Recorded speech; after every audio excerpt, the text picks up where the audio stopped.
A gente não tá engrupido com a fase vai melhorar. 500 anos, não temos motivo nenhum pra comemorar. Nosso governo aqui mora mulher e menino, ali mulher e menino e criança, marido, mulher e menino e criança e marido. Lá mora uma senhora cheia de filho, aqui mora um pessoal que é de Marrocos, aqui também mora mulheres e filhos, entendeu? Utiliza desses banheiros aqui. Com certeza, os cortiços têm relação com o passado escravocrata do Brasil. Os cortiços, na verdade, foram povoados, ok? Em um contexto muito forte de pós-abolição da escravidão brasileira, ok? O Brasil, a gente sabe que foi pressionado, ok? Para ter uma abolição da escravidão, só que sem amparo algum do Estado. Nisso, os negros que foram durante muitos anos escravizados foram, digamos que, abandonados pela sociedade, ok? Eles não foram contemplados com boas políticas estatais. Com isso, eles tinham que se virar. Onde que eram as moradias baratas? Eram justamente os cortiços, ok? Cortiços eram grandes casarões, ok? Eram grandes casarões centrais. Os cortiços foram formados juntamente também com um processo de urbanização extremamente rápido, porém desordenado, ok? Em grandes cidades brasileiras, principalmente no Rio de Janeiro, né, que faz até referência ao livro O Cortiço, ok, do movimento naturalista. E nisso, quem povoou então a maior parte dos cortiços foram os negros que tinham acabado de ser libertados, digamos assim, nessa situação de escravidão, sem perspectiva praticamente, sem amparo algum, ok? Quais eram os tipos, quais eram as condições do cortiço? Eram as piores possíveis para o meio urbano, ok? Eles eram explorados, dormiam muito mal, tinha falta de saneamento básico, proliferação de doenças, sendo sincero, era terrível. E depois, o que aconteceu? E o que gerou esse choque de classes muito grande, que eu já vou chegar lá, ok? Eles foram varridos do centro, ok? Qual era a ideia antiga? A ideia era de uma limpeza econômica, étnica, ok? Do centro, dos grandes centros urbanos brasileiros. Então, os cortiços foram praticamente varridos aonde? Para as margens da sociedade. Claro que a gente ainda tem uns resquícios de cortiço. A gente vê pensões aqui no Bom Retiro, pensões ali no Brás, só que o processo de ocupação, o processo de favelização, aí já está às margens da sociedade, ok? Em condições de vida muito parecidas com cortiço, só que eles foram expulsos do centro, ok? A cidade antes, o centro, na verdade, claro que ainda é, mas era muito mais heterogêneo, digamos assim. Infelizmente, rolou essa limpeza étnica e econômica, e acabou sobrando para os cortiços. Nego drama, entre o sucesso e a lama. Dinheiro, problemas, invejas, luxo, fama. Nego drama, cabelo crespo e a pele escura. A ferida, a chaga, a procura da cura. Nego drama, tenta ver e não vê nada, a não ser uma estrela. Longe, meio ofuscada, sente o drama. O preço, a cobrança, no amor, no ódio, a insana vingança. Nego drama, eu sei quem trama e quem tá comigo. O trauma que eu carrego pra não ser mais um preto fudido. O drama da cadeia e favela, túmulo, sangue, sirene, choros e velas. Passageiro do Brasil, São Paulo, agonia, que sobrevive em meias honras e covardias. Periferias, vielas, cortiços. Você deve estar pensando o que você tem a ver com isso. Em conclusão, os cortiços têm uma relação direta com o racismo estrutural no Brasil, ok? Por quê?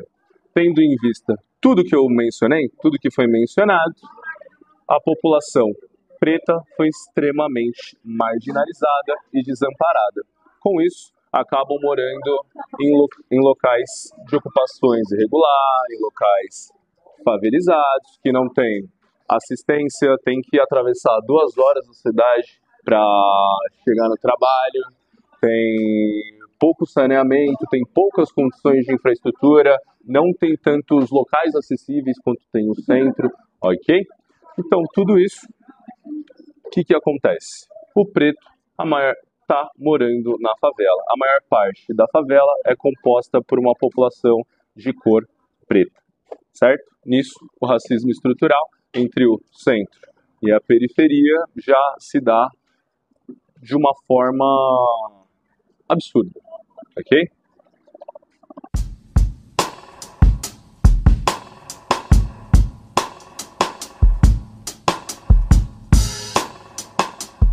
Olá pessoal, vou contar para vocês como que é a vida no cortiço.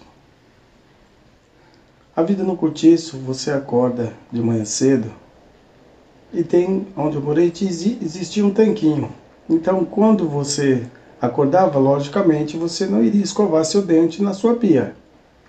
Então quando a gente saía para usar o tanque, e também só havia um banheiro pelo lado de fora que todos usavam. A gente acordava para escovar o dente, geralmente você tinha que esperar. Mesmo cedinho já tinha alguém usando. Você levava a sua toalha, a sua escova de dente e esperava, às vezes o João, a Maria, terminarem de escovar, até chegar a sua vez. Você escusava, depois você esperava a sua vez, usava o banheiro, que logicamente já tinha alguém. Quando você usava, você entrava para dentro da sua casa, mas era movimento toda hora, passando para frente, passando para trás. Ele entrava na sua casa, que era só um cômodo, o banheiro era lá do lado de fora, todo mundo compartilhava o mesmo banheiro, e assim saía para trabalhar.